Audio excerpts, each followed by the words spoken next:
ಎಲ್ರದು ಒಂದೇ ಕಮೆಂಟು, ಬರ್ರಿ ಅಡುಗೆ ಮಾಡ್ತೀರಾ ನೀವು ರೆಸಿಪಿನೇ ಶೇರ್ ಮಾಡಲ್ಲ ಅಂತ. ಇವತ್ತು ನಿಮ್ಗೋಸ್ಕರ ಬಾರ್ಬೆಕ್ಯೂ ರೆಸಿಪಿ ಶೇರ್ ಮಾಡ್ತಾ ಇದ್ದೀನಿ.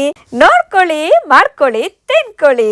ಫಸ್ಟ್ ಮಿಕ್ಸಿ ಜಾರ್ಗೆ ಹಸಿಮೆಣಸಿನಕಾಯಿ, ಕೊತ್ತಂಬರಿ ಸೊಪ್ಪು, ಉಪ್ಪು, ಸ್ವಲ್ಪ ನೀರನ್ನ ಹಾಕಿ ಪೇಸ್ಟ್ ಮಾಡ್ಕೊಂಡಿದೀನಿ. ಇಲ್ಲಿ 3 ಪಾರ್ಟಿ ಶೇರ್ ಮಾಡ್ಕೊಂಡಿದೀನಿ. ತಂದೂರಿ ಚಿಕನ್, ತಂಗಡಿ ಕಬಾಬ್ ಮತ್ತೆ ಮಲಾಯಿ, ಹಸಿರು ಖಾರ, ಗರಂ ಮಸಾಲ, ಜೀರಿಗೆ ಪುಡಿ, ಕಾಳುಮೆಣಸಿನ ಪುಡಿ, ಶುಂಠಿ ಬೆಳ್ಳುಳ್ಳಿ ಪೇಸ್ಟು, ಉಪ್ಪು, ಕಸೂರಿ ಮೇಥಿ, ಬೆಣ್ಣೆ, ನಿಂಬೆ ಹಣ್ಣು, ಮೊಸರು. ಇದಿಷ್ಟು ಮೇನ್ ಇಂಗ್ರೀಡಿಯೆಂಟ್.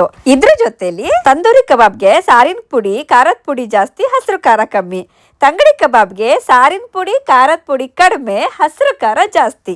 ಇದೆಲ್ಲದನ್ನು ನೀರು ಹಾಕ್ದಲೆ ಗಟ್ಟಿಯಾಗಿ ಕಲಿಸ್ಬೇಕು. ತಂಗಡಿ ಕಬಾಬ್ಗೆ 2 kg ಚಿಕನ್ ವಿಂಗ್ಸ್ನ ಮಧ್ಯದಲ್ಲಿ ಸ್ಲಿಟ್ ಮಾಡಿಕೊಂಡು ಮಿಕ್ಸ್ ಮಾಡಿ ಇಟ್ಟಿದ್ದೀನಿ. ತಂದೂರಿ ಕಬಾಬ್ಗೆ 2 kg ಚಿಕನ್ ಡ್ರಮ್ ಸ್ಟಿಕ್ನ ಮಧ್ಯದಲ್ಲಿ ಸ್ಲಿಟ್ ಮಾಡಿಕೊಂಡು ಇದನ್ನು ಕೂಡ ಮಿಕ್ಸ್ ಮಾಡಿ ಇಟ್ಟಿದ್ದೀನಿ.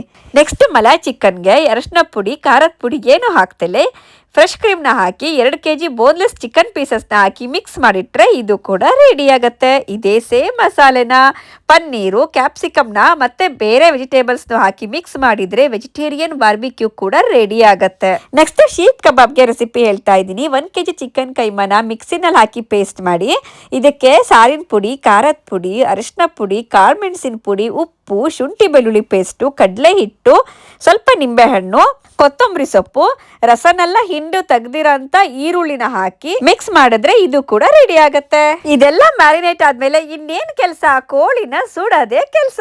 ವೆಜಿಟೇರಿಯನ್, ನಾನ್ ವೆಜಿಟೇರಿಯನ್ 2 ತರ ಮಾಡ್ಬೇಕಾಗಿದ್ರಿಂದ ದೊಡ್ಡದು 2 ಬಾರ್ಬಿಕ್ಯೂ ಬೇಕಿತ್ತು. ಅದಕ್ಕೆ ನಾನು ಇನ್ಸ್ಟಂಟ್ ಬಾರ್ಬಿಕ್ಯೂ ಸೆಟ್ ತಗೊಂಡ್ ಬಂದಿದ್ದೀನಿ. ಇಷ್ಟೊಂದು ವೆರೈಟಿ ರೆಡಿ ಆಗ್ತಿರುವಾಗ ನನಗೆ ಇನ್ನೇನ್ ಕೆಲಸ, ತಿನ್ನೋದೇ ಕೆಲಸ. ಮತ್ತೆ ಸಿಗ್ತೀನಿ.